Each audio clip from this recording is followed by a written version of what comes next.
मजदूर हर वर्ग के रहते हैं। ऐसा नहीं है कि सिर्फ हिंदू हिंदू हुए या सिर्फ मुसलमान मुसलमान हुए, लेकिन कांग्रेस को, विपक्ष को, इंडी गठबंधन के नेताओं को उसमें सिर्फ मुसलमान हिंदू यही सब नजर क्यों आता है? देखिए, सबसे पहली बात, अभी जो भाजपा प्रवक्ता ने कहा कि मोदी जी ने मुसलमानों के लिए ये किया वो किया, मैं सहमत हूं, क्योंकि मोदी जी के बगल में छुरी मुंह में राम राम है।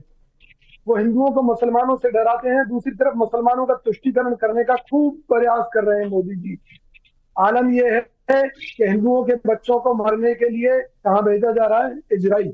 अभी हरियाणा में 550 से अधिक युवाओं को इजराइल भेजा गया। उन युवाओं से पूछा गया कि भी वहां तो युद्ध चल रहा है, आप मरने के लिए वहां क्यों जा रहे हैं? उन्होंने कहा कि यहाँ भूखे मरने से अच्छा है कि हम इजराइल में जाकर मरे। पहली बात। दूसरी मतलब बात, भारत में आप बोल रहे हैं कि भारत में लोग भूखे मर रहे हैं? बिल्कुल यही स्थिति है। वर्ल्ड बैंक ने चेतावनी दी है कि जो भारत के अंदर बेरोजगारी की दर है वो अंग्रेजों के समय को भी क्रॉस कर चुकी है। इतनी भयानक स्थिति ना कभी पहले थी, और जब कांग्रेस के राज आएगा तो निश्चित तौर पर हम लाखों रोजगार देंगे। वैसे गरीब कल्याण अन्न योजना, जो पीएम गरीब कल्याण अन्न योजना चल रही थी, 15 करोड़ में से 5 करोड़ मुस्लिम हैं। मेरी बात सुनिए, 81 करोड़ लोग 5 किलो गेहूं पर जीवन जीने के लिए मोदी जी ने मजबूर कर दिए। नहीं, आप तो बोल रहे हो कि मुसलमानों के साथ में ऐसा किया जा रहा है। एक और आंकड़ा दिया गया कि 28/1/2022 की ये बात है, उसमें ये कहा गया कि 45 लाख आवास जो दिए गए उनमें से 35% मुस्लिम आबादी को दिए गए हैं। 9 करोड़ को 5 लाख सालाना स्वास्थ्य बीमा, उसमें से 3 करोड़ मुस्लिम है। ये भी एक आंकड़ा है और फैक्ट है। आप मेरी भी बात समझिए। जब मैं एक चीज कह रहा हूं कि जब मोदी जी सर्वधर्म की बात कर रहे हैं तो मनमोहन सिंह पर ये आरोप क्यों लगाते हैं कि उन्होंने मुसलमानों की भलाई के लिए ये कहा था? कभी नहीं कहा। उन्होंने खुद इस बात को माना कि कहा है? नहीं कहा, खुद इस बात को माना है, ऑन रिकॉर्ड कहा है। मेरी बात सुनिए, ऑन रिकॉर्ड उन्होंने अपना विचार रखा था कि भाई देश के संसाधनों पर, यानी कि बिजली पर, पानी पर, इन सब में मुसलमानों का। अच्छा, ये बताइए, आप लोगों की नजर में मनमोहन सिंह जी के बयान की अहमियत है कि नहीं है? आप लोगों की नजर में मनमोहन सिंह जी के बयान की अहमियत है? मैं एक चीज पूछना चाहता हूं कि अगर मनमोहन सिंह इस तरह की बात करते हैं और वो देश के दुश्मन हैं, तो मोदी सरकार ने सुप्रीम कोर्ट के अंदर मनमोहन सिंह जी की और उनके कामों की तारीफ क्यों की? नरसिम्हा राव जी और उनके कामों की तारीफ क्यों की? इन्होंने खुद माना है मोदी सरकार ने कि मनमोहन सिंह जी के राज में, नरसिम्हा राव जी के राज में जो नीतियां बनी, ये तो देखिए, मनमोहन सिंह जी इतने विद्वान आदमी थे, मनमोहन सिंह जी इतने विद्वान आदमी थे, किसी को उनकी कुशलता पर कहीं कोई संदेह ही नहीं है। वो तो राहुल जी आए तो उन्होंने फाड़ दिया था वो तो लेकर, वो वाली बात अलग है ना। अच्छा, इसका एक तुरंत मैं जवाब ले लूंगा, लेकिन सभी से पहले मैं बात कर लेता हूं। शुरुआती एक आंकड़े थे वो बताना बहुत जरूरी हो गया था, सभी से मैं बात कर लेता हूं।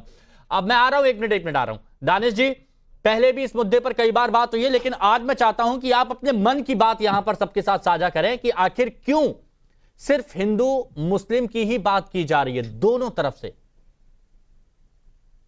तो दोनों तरफ की तो बात जो आप बात कह रहे हैं, ये बात ठीक नहीं है। तो एक बात समझिए, इस देश में मुसलमानों के खिलाफ बिल्कुल सुनियोजित तरीके से हमेशा से राजनीति सन 47 से लेकर आज तक होती आई है।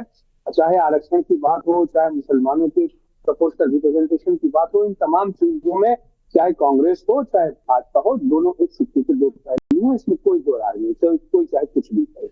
आज जो विपक्ष का जो गठबंधन जो बातें कह रहा है कि हम ये दे देंगे वो दे देंगे, अरे भाई, अगर 1950 में जो नोटिफिकेशन लागू करवा दिया आपने आर्टिकल 241 में, अगर वही नहीं दिया होता तो परिस्थितियां और होती, मुसलमानों की स्थिति और होती। लेकिन जानबूझकर इस तरीके से रोका गया ताकि उनका पॉलिटिकल और क्या बोलते हैं, एजुकेशन रिप्रेजेंटेशन जो है वो ब्लॉक किया जाए। तो दोनों की पॉलिसी तो सेम है, उनकी पॉलिसी में कोई बहुत चेंज नहीं। अब जो सारी लड़ाई जो है, हिमांशु मैं बताऊं अपने मन की बात, हालांकि मन की बात का प्रकोष्ठा तो भारतीय जनता पार्टी करती है, क्योंकि वो एक तरफी बात करते हैं। अगर किसी दिन मोदी जी ने वो चैनल खोल दिया कि लोगों के भी जब सवाल लिए जाए, तो उस दिन से उनकी मन की बात बंद हो जाएगी, फिर उनका मन अशांत हो जाएगा। लेकिन दूसरे नंबर की बात मैं आपको बताऊं कि वाकई में इस देश में जिस तरीके की धारा बनाई जा रही है, राजनीतिक धारा, वो ये बनाई जा रही है, एक तरफ भारतीय जनता पार्टी आउटराइट मुसलमानों के खिलाफ राजनीति कर रही है, और ये प्रपोर्शन बनाने की कोशिश में है कि बाकी का विपक्ष भी जो है वो मुसलमानों को छोड़कर बात करने की कोशिश करे। इसीलिए वो रोज सुबह और शाम एक नया शगुफा छोड़ते हैं और उसी ट्रैप में कांग्रेस है। और कांग्रेस इसलिए नहीं है, और झूठे उसके कारनामे रहे हैं। अगर बात की जाए अब भारतीय जनता पार्टी की, क्या मुसलमानों के खिलाफ राजनीति कर रही है, तो कांग्रेस भी तो वही काम कर रही है आजकल। और मुझे ये बता दीजिए, मैं तो फिर रिपीट कर रहा हूँ कि तो इतना जो डंका बजा के मतलब मुसलमानों को कांग्रेस शुरुआत से ठगता आई और अब बीजेपी ठग रही है। सिर्फ AIMIM है जो सिर्फ मुसलमानों के हक की बात करती है और कोई नहीं है। नहीं, मुसलमान अकेले मुसलमानों के हक की बात नहीं करती, वो तमाम के हकों की बात करती है। जो लोग, जिन लोगों को अपलिफ्टमेंट की जरूरत है सोसाइटी में, उन तमाम के लोगों की बात करती है। लेकिन 10 सेकंड में और ये पूछना चाहता हूं कि जो आरोप वर्तमान सरकार के ऊपर विपक्ष लगा रहा है, अगर भूले से सत्ता में आ गए तो क्या उनके खिलाफ कार्रवाई होगी? नहीं होगी। हिमांशु, ये रिकॉर्ड लिख लीजिएगा मेरे स्टेटमेंट के साथ, नहीं करेंगे ये, क्योंकि पॉलिसी के मामले में भारतीय जनता पार्टी भी वही है और कांग्रेस भी वही है। हाँ, भारतीय जनता पार्टी भी वही है और कांग्रेस भी वही है। सौरभ दुबे जी बताइए, धर्म पर रण हो रहा है इस वक्त, अजीब परिस्थितियां हैं कि विकास की बातें गायब, हवाई। लेकिन यहां पर आप देखिए, दानिश कुरैशी जी बोल रहे कांग्रेस ने भी मुसलमानों को ठगा, बीजेपी ने भी मुसलमानों को ठगा, और सबसे बड़ी बात तो कर दी है कि आजादी के बाद से लेकर अभी तक मुसलमानों के खिलाफ साजिश रची जा रही है सरकारों की तरफ से। देखिए, कुछ बातों में तो दानिश जी की सच्चाई है और कुछ बातों को जो है वो अपने हिसाब से तोड़ मरोड़ करके बोल रहे हैं। पहली बात तो यह है कि देखिए, हम और आप तो दिन भर टेलीविजन पे रहते हैं, मुझे बता दीजिए प्रधानमंत्री जी ने एक बार भी किसी मंच से कहा हो कि मुस्लिमों को जो है वो हिंदुस्तान में नहीं रहना चाहिए, मुस्लिमों को सुविधा नहीं मिल रही। मुस्लिम शब्द का अगर प्रधानमंत्री ने यूज किया हो तो मुझे आप बता दीजिए, मैं चैलेंज करता हूं। और असुद्दीन अवैसी वो मुस्लिम समाज का नेतृत्व नहीं करते हैं, यह बात मुसलमान अच्छे से जानता है। और हाँ, जो कांग्रेस पार्टी के ऊपर आप कह रहे हैं, मैं उसको स्वीकार करता हूं। कांग्रेस पार्टी ने मुसलमानों को हमेशा तुष्टीकरण किया है, सशक्तिकरण कभी नहीं किया है। और जिन प्रधानमंत्री नरेंद्र मोदी की आप बात कर रहे हैं, जब वो अल्पसंख्यक मंत्रालय 2014 में आया तो उसका बजट आपको पता है कितना था? 2900 करोड़ रुपए। और 2016 में बढ़ा के कितना कर दिया गया? 3500 करोड़ रुपए। 2019 में कितना कर दिया गया? 4200 करोड़। और अंत में 5000 करोड़ अल्पसंख्यक कार्य मंत्रालय का बजट किया गया। नहीं, इनको आप अच्छा दुबे जी तरक्की के लिए नहीं, अच्छा दुबे जी एक मिनट, नहीं, मेरी बात सुन, पॉइंट टू पॉइंट बात हो तो बहुत अच्छा लगता है। मैं आ रहा हूं, एक मिनट अजहरी साहब, आ रहा हूं। पॉइंट टू पॉइंट बात हो तो बहुत अच्छा लगता है। आपने कहा कि पीएम मोदी ने कि इतना कुछ किया, और ऐसा कोई बयान नहीं दिया जिसमें उन्होंने मुसलमानों का नाम लिया। लेकिन जब मंगलसूत्र छीनकर अपने खास वोट बैंक को दे देंगे, अल्पसंख्यकों की जब बात की जाती है या फिर घुसपैठियों की बात की जाती है, तो ओवैसी साहब ये कह रहे हैं कि ये तो मुसलमानों की बात है और किसी की बात ही नहीं है, सीधा उन पर हमला है। इस पर क्या है? बिल्कुल ठीक बात कही आपने। देखिए, घुसपैठिया जो है वो मुसलमान नहीं हो सकता, एक बात को समझनी चाहिए। वो कट्टर विचारधारा के लोग जिनकी बात कही जाती है उनको बार बार ये मुस्लिम बता देते हैं। सच्चर कमेटी की जब रिपोर्ट आई थी ना, तो सच्चर कमेटी की रिपोर्ट कांग्रेस के शासन में बनाई गई थी, और रिपोर्ट ये कहती थी कि मुसलमान को पंक्चर बनाने वाला जो है वो यहां तक लाके पहुंचाएगा कि वो सिर्फ पंचर बनाता है। उसी सच्चर कमेटी ने जो कांग्रेस सरकार ने बनाई थी, तो सच्चर कमेटी कई रिपोर्ट ये बताती है कि मुस्लिमों का सशक्तिकरण कहीं से नहीं हुआ। और 2014 से जो अभी तक की बात कर रहे थे, एक बात बताइए, अगर किसी प्रकार का भेदभाव होता, 50 मुस्लिम जो है समाज के लोग सिविल सर्विसेज में चुन करके आए हैं।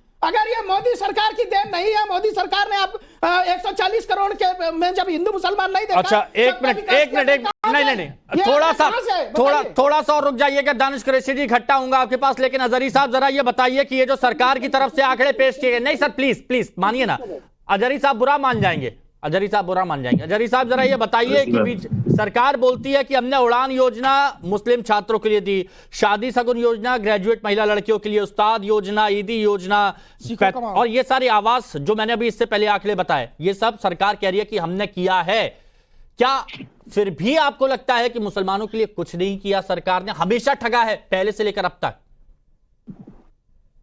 अभी एक तो सौरभ भाई बता रहे थे कि कहीं पर उन्होंने मुस्लिम लफ्ज का इस्तेमाल ही नहीं किया वजीर आजम ने। नहीं, पहले मैंने जो पूछा उसका जवाब दीजिए, फिर इन पर अटैक कीजिएगा। देखिए जो योजनाएं जो भी केंद्र से लागू हो, किसी राज्य सरकार से लागू हो, वो किसी धर्म के नाम से लागू नहीं होती। हमारा देश का संविधान इसकी इजाजत नहीं देता है। तो सब समाज के लिए होती है, सभी समुदाय के लिए होती है। ये मैं पहली बार देख रहा हूँ कि कोई आम व्यक्ति भी अगर किसी को किसी की मदद अगर करता है, किसी भी गरीब की, तो वो खामोशी से करता है, वो उसको गाता नहीं है। लेकिन यहाँ तो सरकारी पैसा, जनता का पैसा, अगर उसका राशन या कोई योजना के तहत उसको सुविधा दे दी गई तो उसको गाया जा रहा है, ढिंढोरा पीटा जा रहा है उसका। नहीं तो उसकी वजह शायद ये भी हो सकती है कि आप जैसे लोग ही बाद में ये बोलते हैं कि हमें तो कुछ मिला ही नहीं है, हमें तो कुछ दिया ही नहीं है। योजनाओं का लाभ वो किसी एक समुदाय को, ये आंकड़ा तो होता है ना कि किस किस को मिला है, किसको नहीं मिला है। मैं आपके चैनल के माध्यम से दावे के साथ कह रहा हूँ, राकेश त्रिपाठी भी बैठे हैं या सौरभ भाई भी बैठे हैं, कांग्रेस के प्रवक्ता भी बैठे हैं, दानिश भाई भी बैठे हैं, मैं खुलकर के ये बात बोल रहा हूँ, पूरी जिम्मेदारी के साथ में बोल रहा हूँ कि अगर मुसलमानों को हटा करके कुछ भी, और या किसी समुदाय को हटा करके अगर योजनाओं का लाभ देने का कोई अधिकार होता है सरकार के पास, तो मुसलमानों को ये सुविधाएं नहीं मिलती। अरे कैसी बात।